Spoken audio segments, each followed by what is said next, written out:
Hello Aromas, this is Aromie here, and welcome back to I Love You Colonel Sanders. This is us here with amped ass music because these two bitches think they can help us. Don't be rude, Van Van. Personally, I have no doubts whatsoever about Colonel Sanders' ability to concoct creations worthy of admiration. After all, your fried chicken was quite spectacular. But Colonel, if you ask me, I might make a better partner for you than... bitch. This thing that has positioned itself at your station. You fucking rude ass bitch. Don't you feel deep down that we cast complementary shadows? We fit together like a thigh and a drumstick and makes sense. Nothing about this makes any sense, but one thing is clear. She's coming for Colonel if you don't watch out. Bitch. Ashley is really going at you hard. You need to ask for some backup here before things get ugly. Turn to Miriam, your forever bestie who always has your back. Turn to Colonel Sanders, hunks of hunks in your time of need. No. You know who I'm gonna ask? My best friend. Because my best friend always has my back.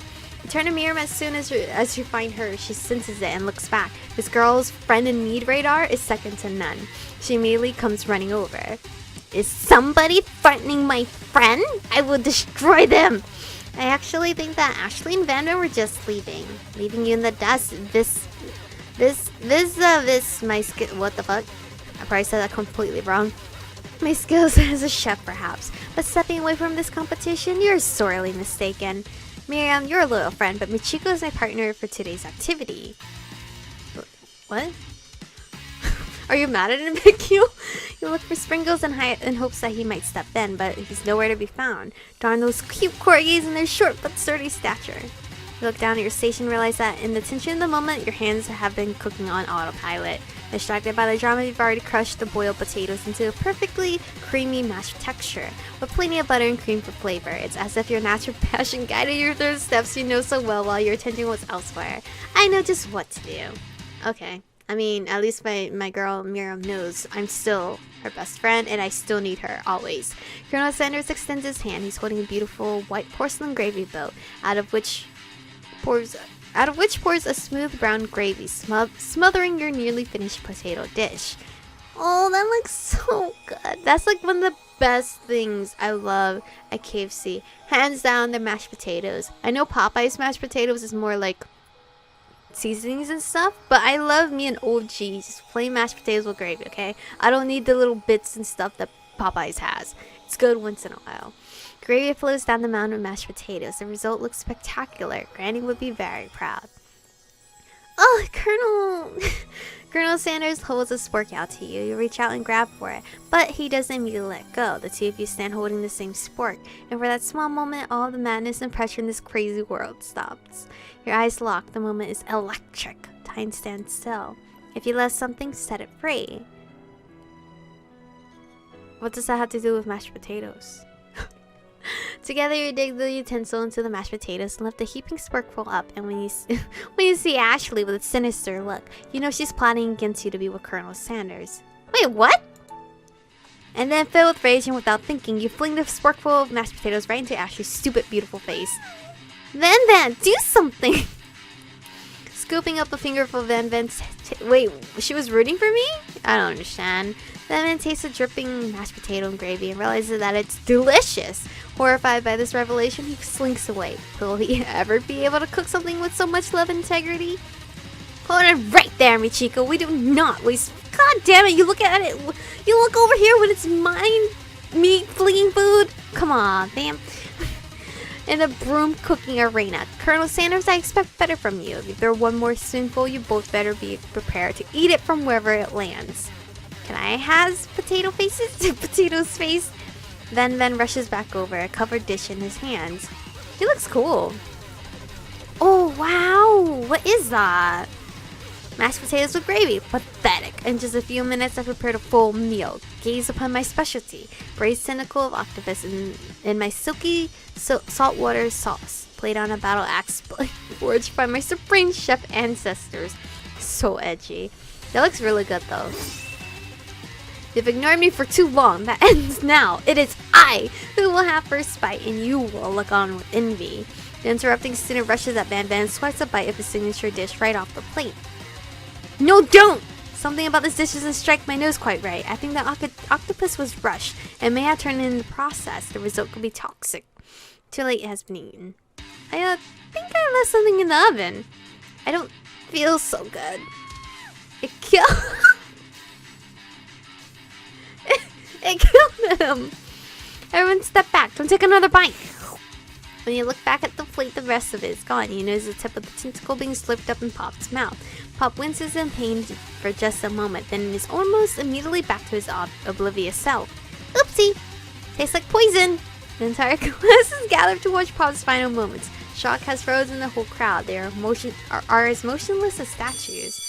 The class bell rings, disrupting the moment and snapping everyone back to reality. It would appear that Pop's enthusiasm for trying new things, despite obvious danger, has inoculated him against poisons of all kind. I'm not sure the professors here make enough money. Hello? I just turned into a ghost over here. Seeing that you're shaken up by that really annoying student and all his nonsense, Colonel Sanders approaches you. I'm sorry you had to go through that. Please let me walk you home. Oh, what? Like, for real? Oh, come on. You follow Colonel Sanders out of the room. Ooh, it's so pretty. Oh, and the music. Oh, so cute. At night, the school building has taken on another vibe entirely. It's dark and more than a little spooky. This is spooky. This is beautiful. Being outside of it, not inside of it. Colonel Sanders stands in the quad's neon glow and speaks softly. Those mashed potatoes you made in class today. Before you go on, I want you to know they're not a great representation of my skills. I didn't even realize I was making them. They were amazing. Oh! Tasting them, it reminded me why I became so passionate about food to begin with. Oh wow! Oh my god, are you crying? Colonel Sanders is getting choked up. Cooking is obviously important to him in a way that you find it inspiring. Now might be the perfect time to tell him you're developing feelings for him. Colonel Sanders? Yes, Michiko? I really love how my name is all cap locks, like it's Pokemon again. There's something I need to tell you. Van, get out! Hold it right there. There's something I need to tell you first. What, that you love Colonel Sanders? No, jeez. You see, when I was just a boy, I had a dream that one day I would be the greatest chef in the world. Greatest chef the world has ever seen. Oh, like the greatest Pokemon master? Okay. And every day since, I've been working toward that dream. Day and night. Never stopping. Never resting. Also lifting a lot of weights. Like so many weights. We should follow our dreams with all of our hearts. That's our soul. That our souls may grant them like wishes floating on a shooting star. Hey, no, you! Shut up! I'm the one here to say inspirational stuff and be the star of the story. Are we forgetting that your cooking literally killed a guy? You can't prove that. I also saw you kill that guy. What was his name? Somewhere in the distance you hear a long sad sigh. Forget him. We're talking about me. Me. I'm the hero. What the fuck is that? The Spork Monster is here to find a hero. What? I think I left the fridge door open. Later, nerds. How dare you threaten me just as I was letting down my guard and connecting with another chef on an emotional level. Be afraid, be very afraid of me because I'm a monster. See? Is he rhyming on purpose or is that just coincidence? But before you can discuss syntax any further, it's a turn-based fight sequence. What will you do? Defend my mans or attack? I'll defend. You decide to defend. Which defense will you choose?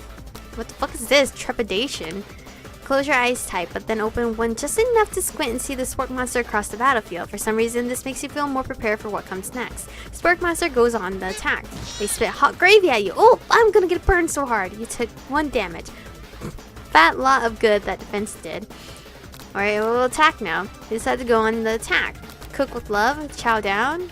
I'm chowing down, bruh. Chowing down does 2 damage. The fire in your belly made you stronger. Spork Monster is really feeling threatened by your attack.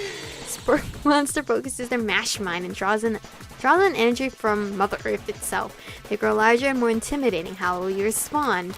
Oh, we gotta defend at this point. You decide to defend. Which defense will you use? I really don't know what this word is though. We could buff up too, cause he's buffing up. But I'd rather not. I don't know what this word is though. Cause he might attack next, so we'll just do this. You hold your head between your hands and mutter, "This is not happening. This is not happening." Spark Monster is no quitter, buffed up and ready to rumble. They go on to attack once again. Ooh, Spark Monster uses utility tinsel. You take 2 damage from the attack.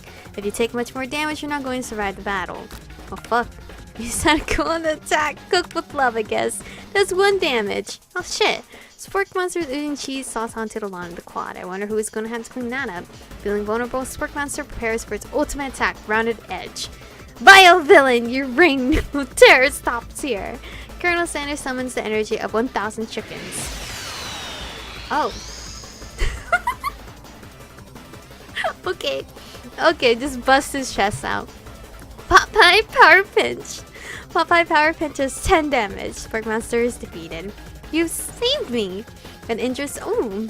I mean, I try to eat it. I don't think I should have ate it though. An injured Spark Monster spews steam into the night. Forget mercy. Finish him. Spare this wretched beast. Honestly, I don't even know where he came from. Spare him. You manage to tamp down your disgust at the sight of this gnarly beast long enough to realize that he is still a living creature with a pure soul who deserves your pity, not your wrath. Be gone, beast, and don't you dare come back for a follow-up encounter tomorrow. I won't forget this, and I certainly won't be back like you said. You better not. The Spark Monster scuttles off into the night. The defeated monster left behind a special item. Ooh, what is it? It appears at first to be a cookbook, but upon closer inspection, it's so much more. What the hell? It's a book of magic spells with a golden chicken on the cover. You open the cover and find a library card tucked inside. The last name to have signed it is Borko. Borko. That name sounds strangely familiar. Your blood is pumping as you stand in the quiet of the night holding the mysterious book in your hands. As you come down from your battle buzz, you realize that your final attack has left you completely depleted. The world around you begins to fade away. Without any energy to keep your eyes open, the darkness overtakes you. Alright. How'd you know this is my room? The image of Colonel Sanders flashes before your eyes as you fall asleep. He must have helped you get home. In your tired state, you don't know if you could have made it without him. What a guy. You want to thank him, but you don't have the strength to utter a single word. You feel your covers being pulled up over you as you are tucked in tightly. Good night, my Colonel. My Colonel. In your dream, you're together with Colonel Sanders. For some reason, Sprinkles is also there, instructing your love. Dreams are weird. Oh, cute! They're all just like flying by on chicken wing drumsticks. Cute. You awake on day 2 and attempt to process the wild visions you had. Were they memories or premonitions? And then there was a secret ingredient that Colonel Sanders went ahead and told you outright. Not much of a secret, huh? I mean, it's still a secret because I don't know. It's probably just because he already trusts you so much. Sure, that makes sense. We'll go with that. You meet up with your bestie in front of the school. Before you can tell her about the encounter with the Spark Monster, she launches into a story of her own. Okay, I know this might sound a little strange, but I think I might be, I think I might like Clink. Like him? Like? I know it sounds like it's moving too fast, but there's something about him. I like him. I like him. We got to talking after class, and he's actually a totally sweet guy. Not only that, but he's really smart. He told me all kinds of stories about Colonel Sanders. Did you know that Colonel Sanders was the most popular kid in his high school? No, but that does make complete sense. Yeah, but he was so popular that he was voted prom king at a school he didn't even go to, and was also the convertible. What? Also the convertible that he himself rode in at the front of the homecoming parade. I'm thinking maybe something got lost in pressure cooker language translation there. Either way, maybe it'd be best if you took it slow with this new boy, like I am with Colonel Sanders. You and Colonel Sanders, the coolest guy in school, the most famous student to ever attend University of Cooking School Academy for learning. You're a thing now. We definitely connected yesterday. Sure you did. You're great. Why wouldn't he be into you, I guess? What the heck? Best friend? You guess? Laughing at the implication that you and Colonel Sanders might be a thing is definitely not cool. You are great. Do you have an idea about how to prove that your love is real? Well, if he's not into me, why did he tell me one of his secret ingredients? Your bestie's eyes light up. A secret ingredient? Yeah, I just said that. A secret ingredient. Is there a dramatic echo in here? I mean, editing me could do that if you want. Secret ingredients. Miriam checks to make sure you're alone before continuing. So this summer, while I was on vacation with my family, a lovely man approached me in the botanical garden where I was wandering. This can't be good. He told me all about his passion for spices, secret spices. The man even gave me some to show me what he meant. He said it was a powder created from super duper rare dried flower petals, and that if I did him a big favor, I could have some of my own. Please, Miriam, don't tell me you... So I filled my suitcase with them and brought them home. But what was the favor you did for him? He was so nice. He even met me at the gate when I arrived. Later, when I cooked with them, a very strange feeling came over me, and the flavor was unlike anything I'd ever tasted. I think you're being very liberal with the meaning of spices here. Whatever. Are we not talking about spices? Are we talking about sugar? Anyhow, we both share an interest in cooking, so we've stayed in touch. You know, like pen pals. I bet he would love to know more about new spices. Well, I'm definitely not supposed to share Colonel Sanders' secret recipe, and besides, I only know the one ingredient, so I doubt it'd be much use to anyone. Please, please, please! It would mean the world to me. No one has to know it came from you or from Colonel Sanders. Colonel Sanders only told me. He's gonna know how you found out. What do you mean, Miriam?